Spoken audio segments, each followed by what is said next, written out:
चलिए शुरू करते हैं हम आगे की प्रोसेस। फर्टिलाइजेशन हम लास्ट क्लास में पढ़ चुके हैं। फर्टिलाइजेशन किस तरह से होता है ना, किस तरह से स्पर्म जा रहा है, अपने आप को रेडी कर रहा है, ये सब चीजें हम लास्ट क्लास में पढ़ चुके हैं। आगे की प्रोसेस जो होती है ना, कुछ दिनों की प्रोसेस हम पढ़ेंगे, है ना। फर्टिलाइजेशन के बाद 3 से 4 दिन की प्रोसेस को अब हम पढ़ेंगे कि अब फर्टिलाइजेशन के बाद एक्चुअली होता क्या है। फर्टिलाइजेशन के बाद जो प्रोसेस होगी उसे हम बोलते हैं ब्लास्टुलेशन। तो आज हम जो है पढ़ने जा रहे हैं ब्लास्टुलेशन।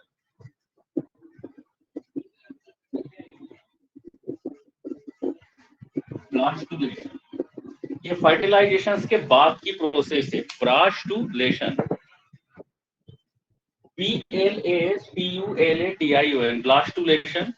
और ब्लास्टुलेशन के बाद, इसके बाद जो प्रोसेस होती है उसको हम बोलते हैं गैस्ट्रुलेशन। गैस्ट्रुलेशन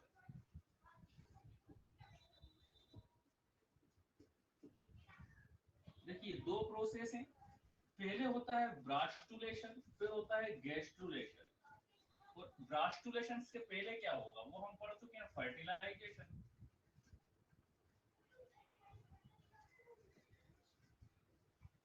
ठीक है ना।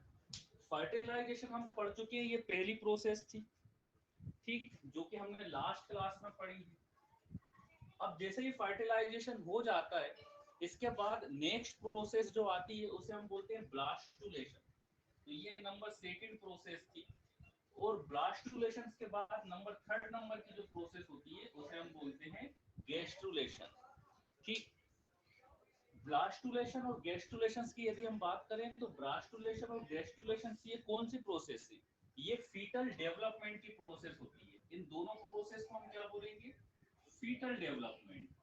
अब फीटल का डेवलपमेंट किस तरह से होगा? Fetal development. ठीक। तो ब्लास्टुलेशन और गैस्ट्रुलेशन क्या हुआ? ब्लास्टुलेशन और गैस्ट्रुलेशन एक्चुअली देखा जाए तो फर्टिलाइजेशन हो गया है। अब फीटस का डेवलपमेंट किस तरह से हो रहा है, कैसे वो डेवलप होगा, इस प्रोसेस को हम क्या बोल रहे हैं? Blastulation and gastrulation. तो पहले सबसे पहले ब्लास्टुलेशन की हम बात करेंगे, उसके बाद हम देखेंगे गैस्ट्रुलेशन। ठीक है ना। तो देखिए लास्ट क्लास में हमने पढ़ा था कि क्या होता है, स्पर्म आएगा, ठीक है ना। स्पर्म आया, लास्ट क्लास में हमने क्या पढ़ा? स्पर्म आया, ओवा से जाके क्या हो गया? ये ओवा से जाके फ्यूज हो गया स्पर्म। जब स्पर्म ओवा से जाके फ्यूज हो जाएगा तो हमारे पास एक इस तरह का क्या बनेगा? एक सेल बन जाएगी। इस तरह की हमारे पास एक सेल बन जाएगी, ठीक है ना, जिसके अंदर क्या होगा? एक न्यूक्लियस भी होगा। ठीक। ये क्या है? न्यूक्लियस है और ये है सेल, मतलब पहली सेल, फर्स्ट सेल हमारे पास बन गई, ठीक है ना, जिसे हम, और इसके अंदर क्या है? एक न्यूक्लियस है, एक न्यूक्लियस है, और ये क्या बन गई हमारे पास? पहली सेल बन गई। ये आफ्टर फर्टिलाइजेशन के बाद की सेल है ना। मतलब क्या हुआ था? स्पर्म आया था, ओवा के साथ फ्यूज हुआ था, और जैसे ही ओवा के साथ फ्यूज हुआ तो हमारे पास पहली सेल बन जाएगी, प्रिपेयर हो जाएगी, ठीक है ना। अब एक्चुअली होता क्या है, इस सेल में कितने क्रोमोसोम्स हैं? हम जानते हैं सेल्स के अंदर कितने क्रोमोसोम्स हैं? 23 क्रोमोसोम्स मेल के हैं और 23 जो है क्रोमोसोम्स वो किसके हैं?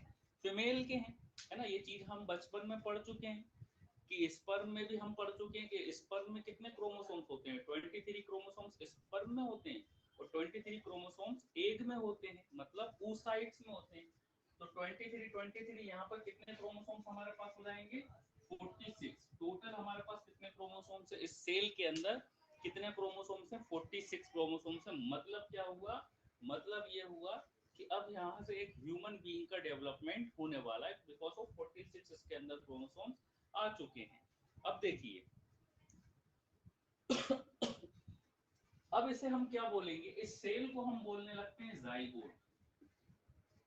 मतलब ये हमारे पास क्या है? जाइगोटिक सेल है ना। जाइगोटिक सेल बोल दे तो और ज्यादा बेटर है। तो ये कौन सी सेल आ गई हमारे पास? जाइगोटिक सेल प्रिपेयर हो गई है। इस सेल को हम क्या बोल रहे हैं? जाइगोटिक सेल, क्योंकि यही जाइगोट को बनाएगा।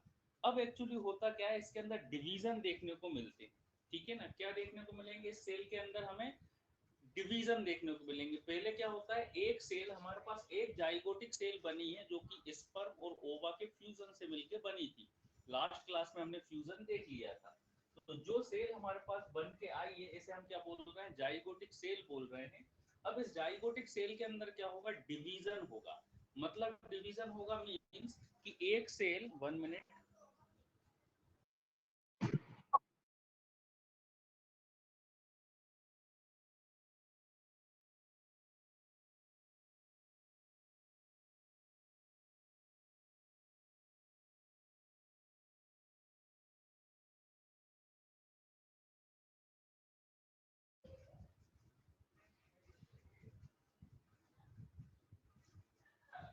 चलिए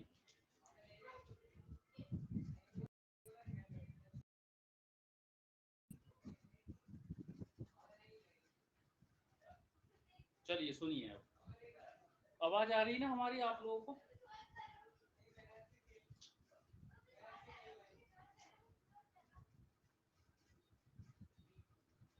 ओके चलिए चलिए, ओके ओके, मिल गया मैसेज, आवाज आ रही है ना। तो हमारे पास क्या है, एक जाइगोटिक सेल बन गई। अब इस जाइगोटिक सेल के अंदर क्या होता है, डिवीजन होता है। और कौन सा डिवीजन होता है यहाँ पर, माइटोसिस डिवीजन होता है। अब इस जाइगोटिक सेल के अंदर माइटोसिस डिवीजन होगा। कौन सा डिवीजन होगा, माइटोसिस, मियोसिस नहीं होगा, माइटोसिस डिवीजन होगा इसके अंदर, ठीक है ना। जब इसके अंदर माइटोसिस डिवीजन होगा, मतलब क्या हुआ, एक सेल दो सेल में डिवाइड हो जाएगी यहाँ पर। अब यही सेल क्या होगी, दो सेल के अंदर डिवाइड हो जाएगी इस तरह से। मतलब इसमें बीच में से इस तरह से क्या हो जाएगा, डिवीजन हो जाएगा। एक न्यूक्लियस यहाँ इस सेल का बन जाएगा, एक न्यूक्लियस यहाँ पर इस सेल का बन जाएगा, ठीक है ना। मीन्स हमारे पास दो न्यूक्लियस हो गए और दो सेल हो गई। इस तरह से हम कह सकते हैं कि बीच में से इस तरह से क्या हुआ, एक सेल दो सेल के अंदर डिवाइड हो जाएगी, ठीक।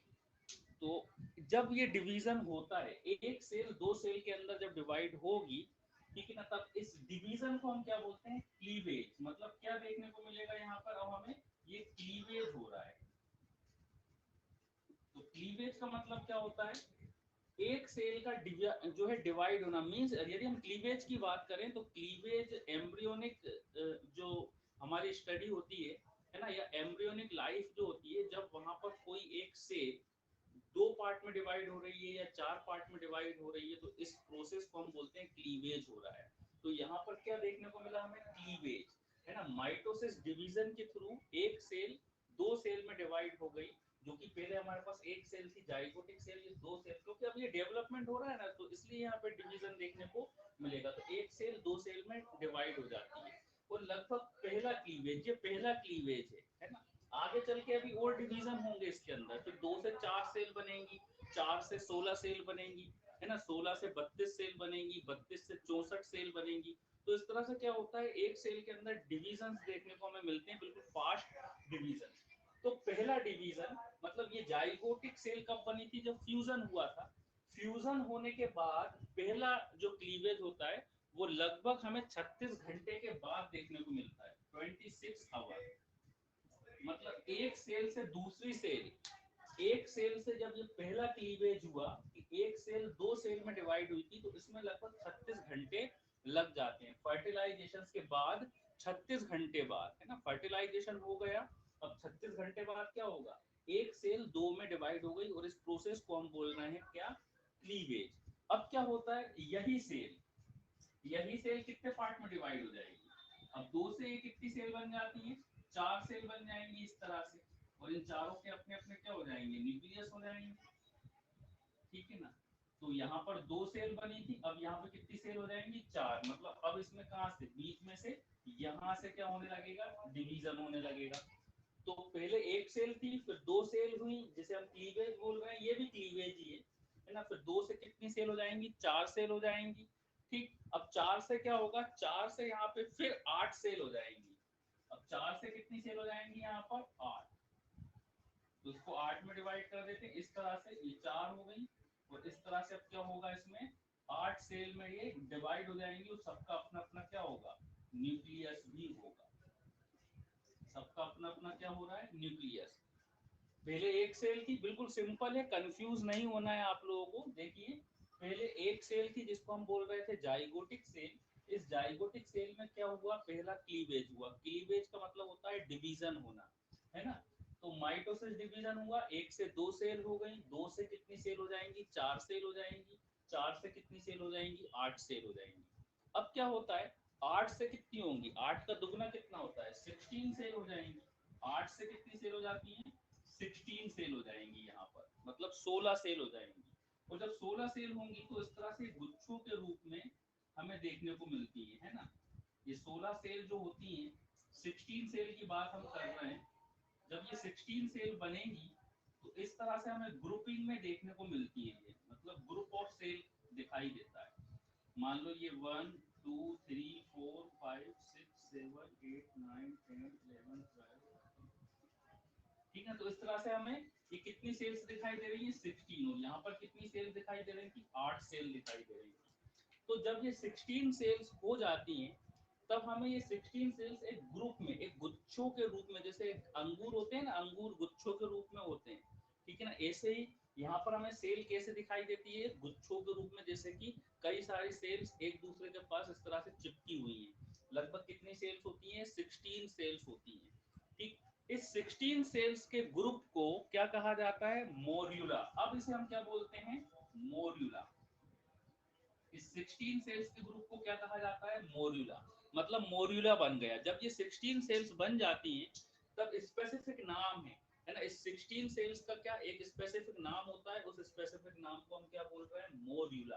तो मोर्यूला अगर पूछा जाए आप लोगों से कि मोर्यूला क्या होता है एम्ब्रियोनिक लाइफ में, तो मोर्यूला एक्चुअली 16 सेल का ग्रुप होता है। जब 16 सेल बन जाती है तब इसको हम क्या बोलने लगते हैं, मोर्यूला बोलने लगते हैं, ठीक है ना। बिल्कुल सिंपल। एक बार फिर से आप लोग सुनिए हमने क्या बताया।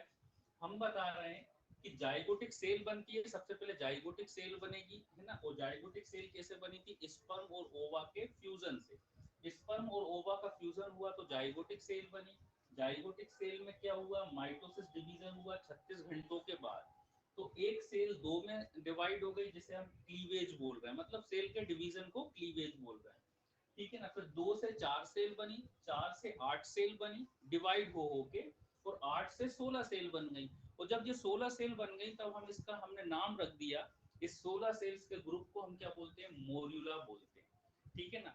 तो अब यहाँ पर क्या है, मोर्यूला भी बोल सकते हैं या फिर इसको ब्लास्टोमेयर भी बोलते हैं, ब्लास्टोमेयर।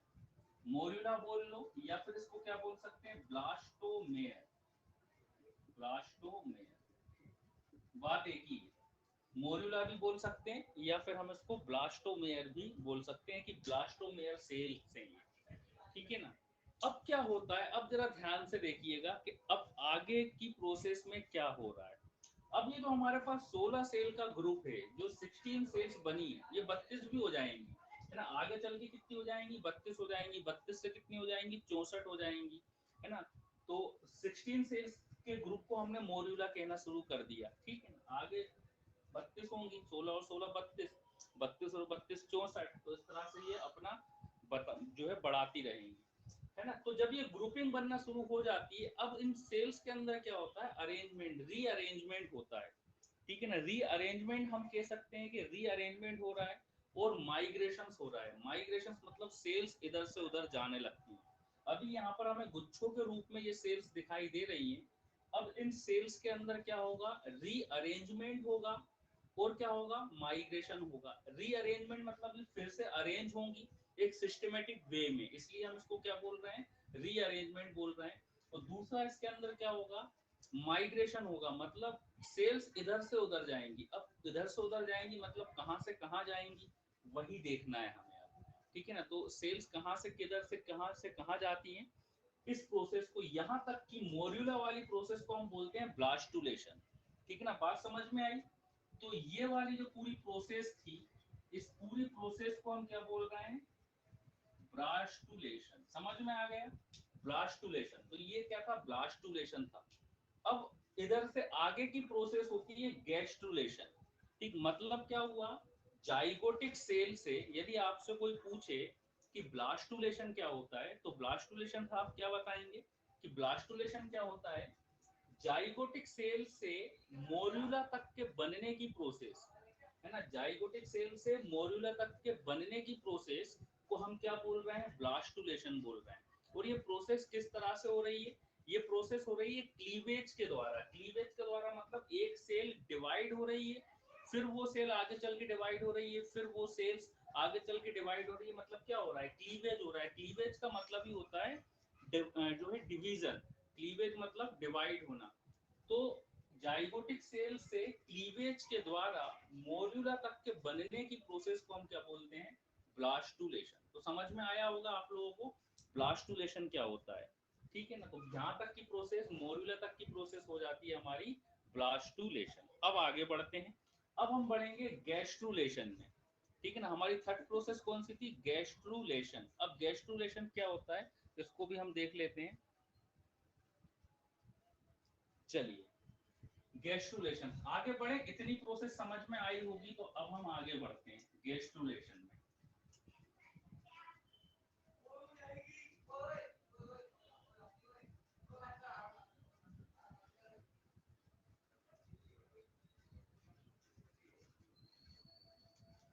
अब हम पढ़ रहे हैं गैस्ट्रुलेशन। देखिए हमारे पास क्या तैयार हो गया, हमारे पास ये मोरुला तैयार हो गया है। मोरुला के अंदर कितनी सेल्स थी, 16 सेल्स हमें यहाँ पर देखने को मिली थी। ये क्या है, मोरुला है। और इन सब के अंदर क्या है, अपना अपना न्यूक्लियस।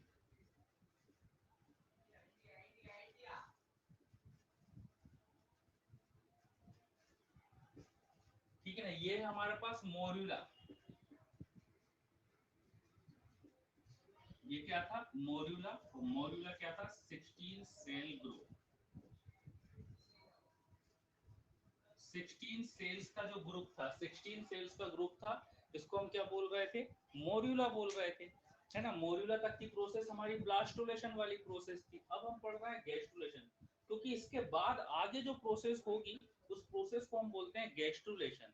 अब गैस्ट्रुलेशन में क्या होता है, गैस्ट्रुलेशन में अभी हमने बताया, इसके आगे क्या होगा, ये जो सेल्स हमारे पास बनी हुई है इनके अंदर माइग्रेशन होगा, मतलब सेल्स इधर से उधर जाएंगी। और इनके अंदर रीअरेंजमेंट होगा, मतलब ये प्रॉपर तरीके से अरेंज होंगी, बिल्कुल एक स्वचालित रूप से हम बोल सकते हैं कि, या प्रॉपर रूप से इनके अंदर अरेंजमेंट देखने को मिलता है। ऑटोमेटिकली ये क्या होने लगती है, अरेंज होने लगती है। इसी प्रोसेस को हम क्या बोलते हैं, गैस्ट्रुलेशन बोलते हैं। अरेंजमेंट होना या फिर क्या होना इसके अंदर माइग्रेशन होना, इसे हम क्या बोल रहे हैं, गैस्ट्रुलेशन बोल रहे हैं। और गैस्ट्रुलेशन में होता क्या है, एक चीज और होती है, एक तो इसमें माइग्रेशन हो रहा है, रीअरेंजमेंट हो रहा है, और यहाँ पर 3 लेयर बनती हैं। इन लेयर का नाम है ectoderm, mesoderm and ectoderm, mesoderm और एंडोडर्म। तो 3 लेयर्स भी यहाँ पर बनेंगी, और इन तीनों लेयर से ये ह्यूमन बीइंग का निर्माण होता है। तो इसे हम बोलते हैं गेस्टुलेशन। तो चलिए अब आगे देखें किस तरह से ये अरेंजमेंट देखने को मिलता है। अब देखिए क्या होगा, ये जो सेल्स हमें दिख रही हैं, ये जो सेल्स दिख रही हैं, ये सेल्स क्या होती है, इसमें से कुछ सेल्स ये जो बाहर आउटर साइड में क्या हो जाती है, इसके आउटर साइड में आके जो है अरेंज हो जाएंगी। ठीक किस तरह से अरेंज हो जाएंगी देख लेते हैं इसके आगे की प्रोसेस। अब क्या होता है, जैसे कि ये हमारे पास सेल है, और इसके जो आउटर बॉर्डर है, आउटर बॉर्डर, इस सेल की जो आउटर बॉर्डर है, इस तरह से यहाँ पर आके सेल्स क्या होने लगती हैं, अरेंज होने लगती है, मतलब इसके आउटर बॉर्डर को बनाने लगती है। ठीक है ना, क्या हुआ, ये जो सेल्स थी किस तरह से माइग्रेट कर रही हैं, माइग्रेट भी कर रही हैं और अरेंज भी हो रही है। इसकी आउटर बॉर्डर में आके यही सेल्स, ये पूरी जो पूरी सेल्स आउटर बॉर्डर में आके क्या होने लगेंगी, अरेंज होने लगेंगी। मतलब कुछ सेल्स यहाँ पर आके अरेंज हो जाएंगी। ये इन सेल्स का नाम चेंज हो जाता है, इन सेल्स को हम बोलने लगते हैं ट्रोफोब्लास्ट। अब इन्हें हम क्या बोलेंगे, ट्रोफोब्लास्ट। Tropho trophoblast. इन सेल को हम क्या बोलेंगे, ट्रोपोब्लास्ट। मतलब ट्रोपोब्लास्ट पहले ये सेल्स थी जिसको हम मोरुला बोल रहे थे, मोरुला की सेल्स आउटर बॉर्डर में आके अरेंज होने लगेंगी। अब इन सेल्स का नाम क्या हो जाएगा, ट्रोपोब्लास्ट। ठीक है ना, ट्रोपोब्लास्ट। देन आगे से कुछ सेल्स क्या होती हैं, कुछ सेल्स जो है इसके साइड में आके भी अरेंज होने लगती हैं। कुछ सेल्स क्या होंगी, इस तरह से एक साइड में आके अरेंज होंगी। और यहाँ पर पूरा खाली स्पेस होगा। अभी क्या था, पूरे के पूरे पार्ट में सेल्स थी, लेकिन यहाँ पर क्या हुआ, कुछ सेल्स ने क्या करा, इस तरह से आउटर कवरिंग बना दी, तो कुछ सेल्स आके थोड़े से पार्ट में आके इतने इतने पार्ट में आके क्या हो गई, अरेंज हो गई, इतने इतने पार्ट में आके अरेंज हो गई, और ये पूरा क्या है, एम्प्टी स्पेस हो गया। यहाँ पर इसको हम क्या बोल रहे हैं, ये पूरा का पूरा क्या हो गया, खाली स्पेस, एम्प्टी स्पेस है। यहाँ पर पूरा एम्प्टी स्पेस है। एम्प्टी स्पेस है तो मतलब क्या होगा, एक केविटी जैसा स्ट्रक्चर बन जाएगा। इसे हम क्या बोलते हैं, वैसे केविटी। यहाँ पर एक क्या बन जाएगी, केविटी बन जाएगी। केविटी मतलब एम्प्टी स्पेस।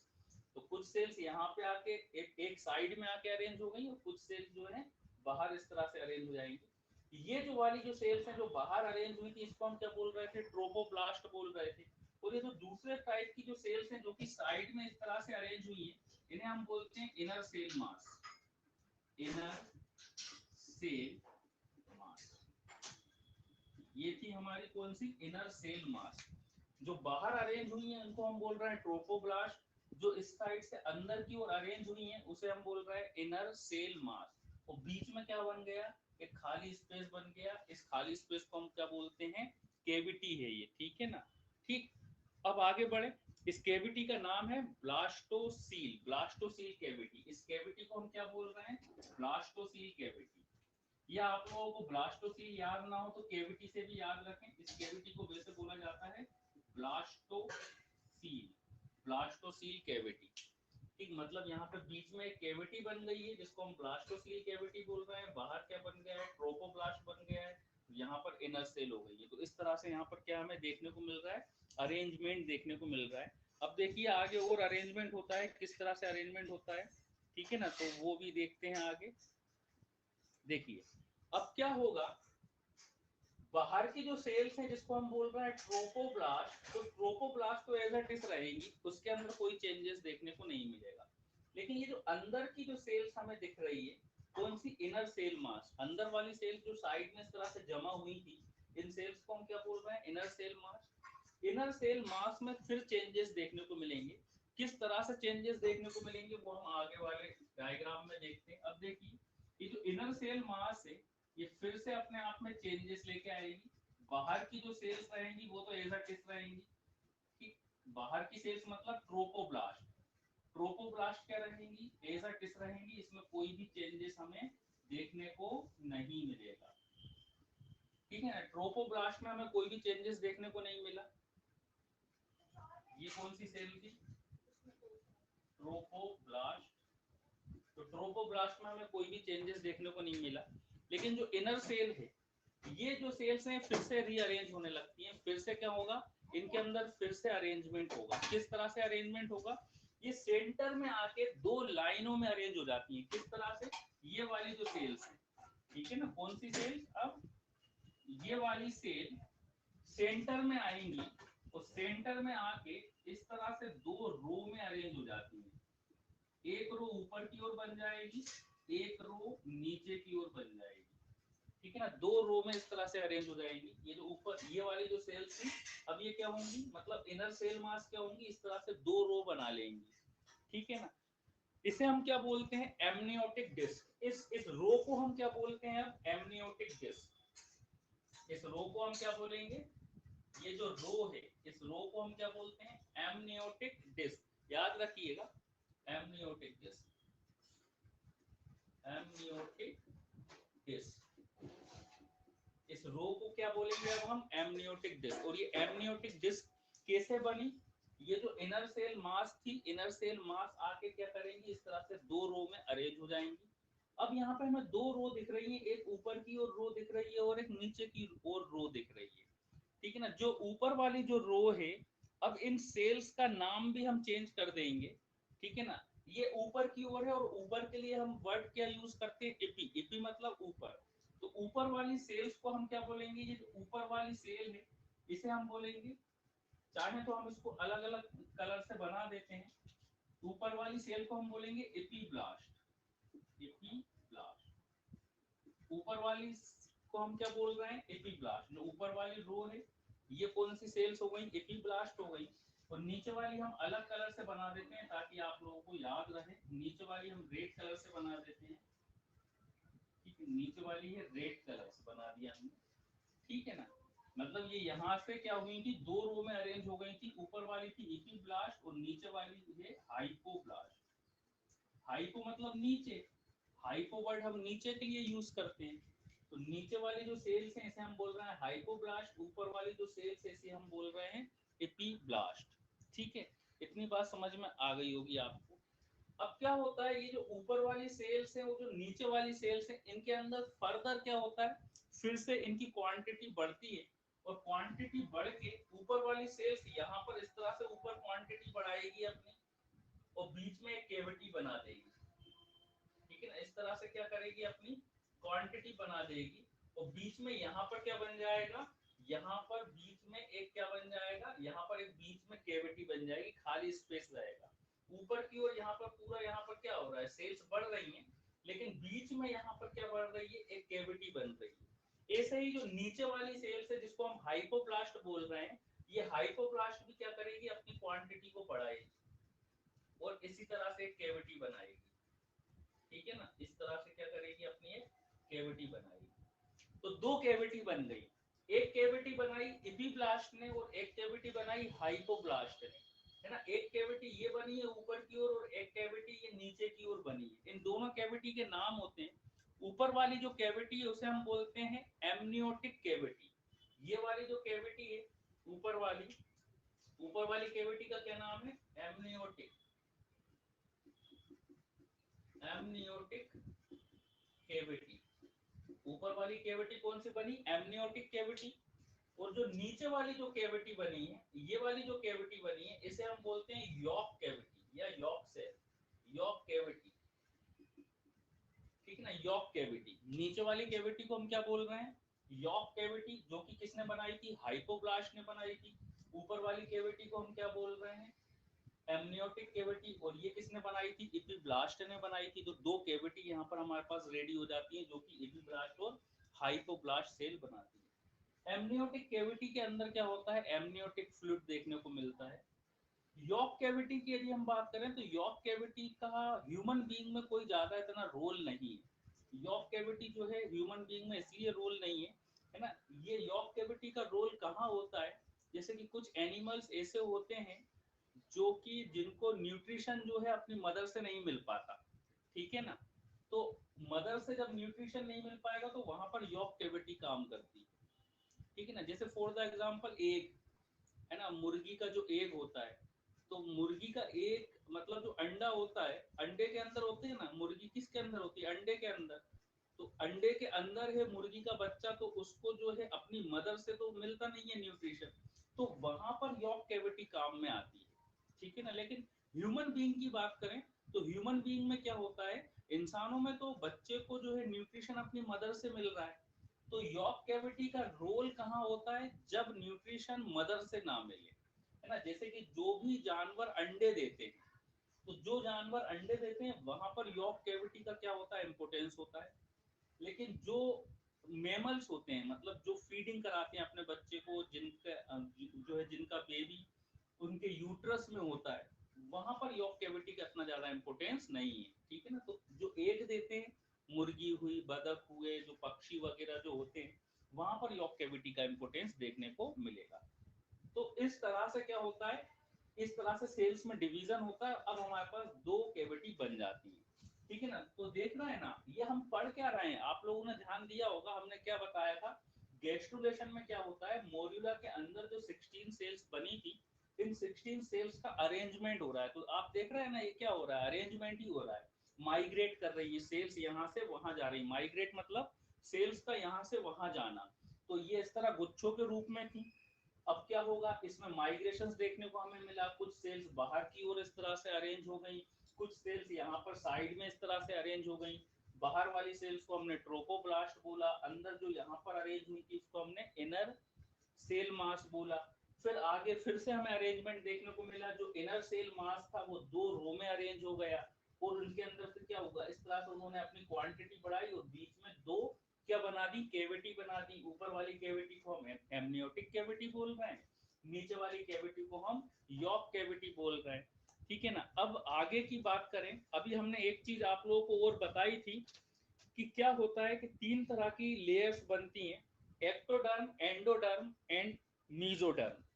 अब इसके बाद तीन लेयर्स बनती हैं। आगे की प्रोसेस की हम बात करें, ठीक है ना, इस तरह से जब केविटी बन जाएंगी, अब तीन जो कि हमारी पहली, हमारे जीवन की प्राथमिक पहली फर्स्ट यूनिट है, ठीक है ना, लेयर, तीन लेयर से मिलकर ही हमारा पूरा ह्यूमन बॉडी का क्या हुआ है, निर्माण हुआ है। तो वो तीन लेयर कौन कौन सी होती हैं, एक्टोडर्म, एंडोडर्म और मीजोडर्म, ठीक है ना। अब देखिए क्या होता है, जब हम आगे देखें इस तरह से, है ना, हमारे पास दो क्या बन गई थी, कैविटी बन गई थी, ठीक, दो कैविटी बन गई थी ना,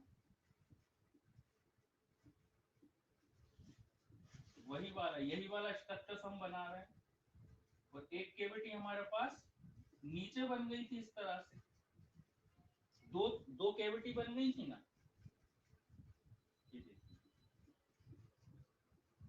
अब देखिए, ये वाली कौन सी सेल्स है, ये वाली है एपीब्लास्ट, ये वाली कौन सी सेल्स है, एपीब्लास्ट,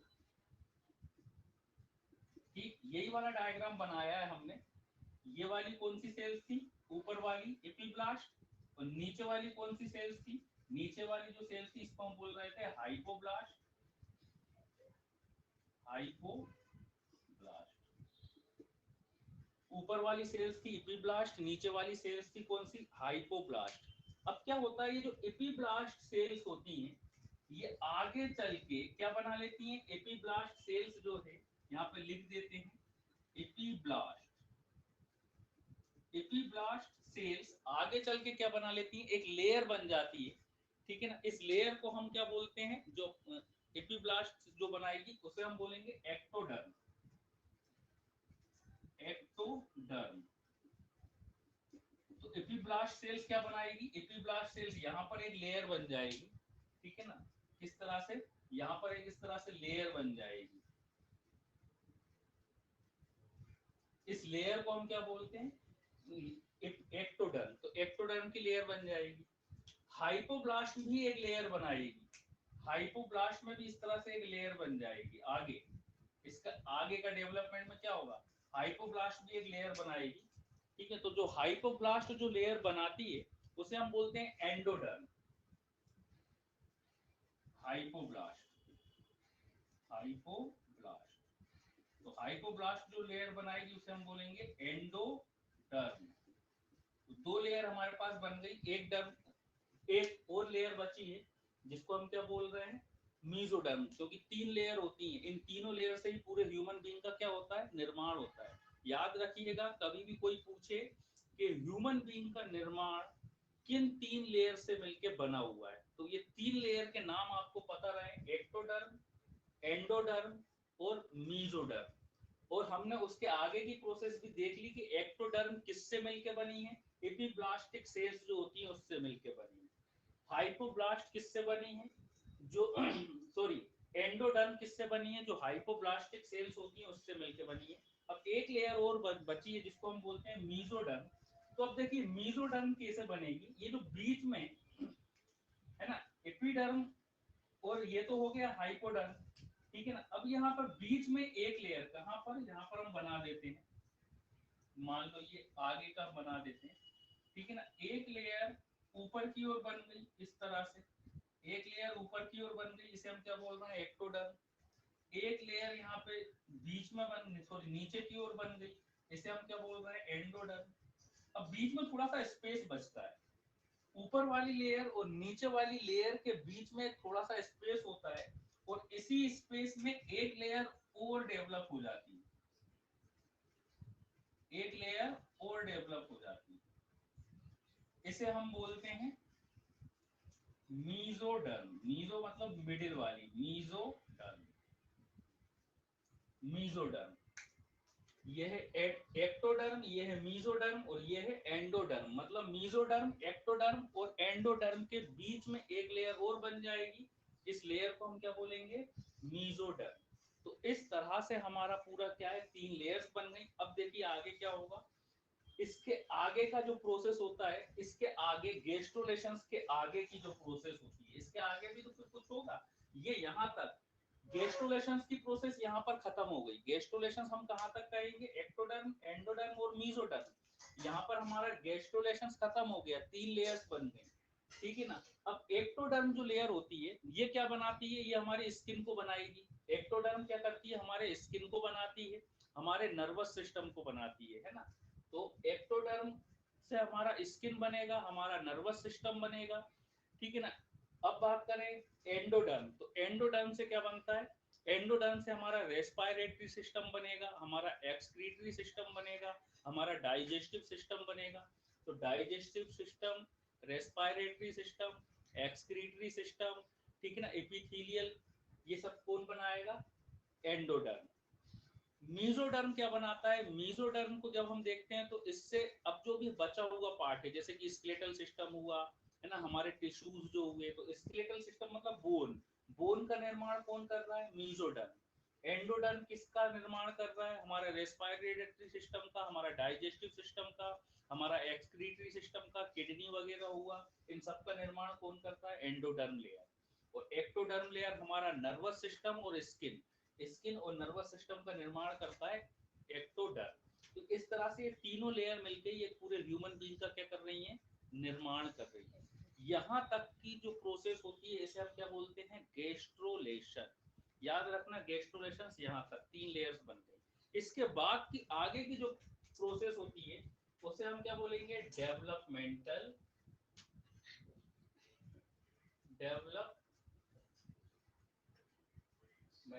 ऑर्गन।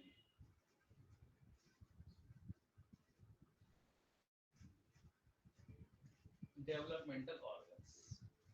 अब इसके बाद क्या प्रोसेस हो जाएगी, डेवलपमेंटल ऑर्गन्स। मतलब अब ऑर्गन्स या डेवलपमेंटल जो है फिजियोलॉजी, एनाटॉमी किस तरह से चलेगी, मतलब अब जो है 9th मंथ तक किस तरह से डेवलपमेंट हो रहा है धीरे धीरे, वो इसके आगे की प्रोसेस रहेगी। तो आप लोगों को समझ में आ,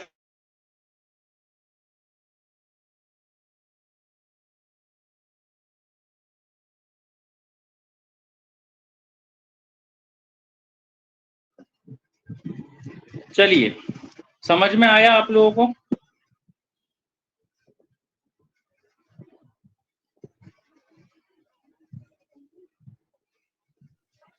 जी सर, समझ में आया। चलिए सभी लोगों को समझ में आया। जी सर। सर थोड़ा इलेक्ट्रोडर्म, एंडोडर्म और मेसोडर्म एक बार समझा दीजिए सर। सर एक्टोडर्म, एंडोडर्म और मेसोडर्म समझा दीजिए सर प्लीज। एक एक करके आप लोग पूछा करिए। सर एक स्क्रीनशॉट लेते सर, स्क्रीनशॉट लेते जरा। तो की आवाज क्लियर नहीं आ रही है। चलिए तो आओ स्क्रीनशॉट लेते हैं सर।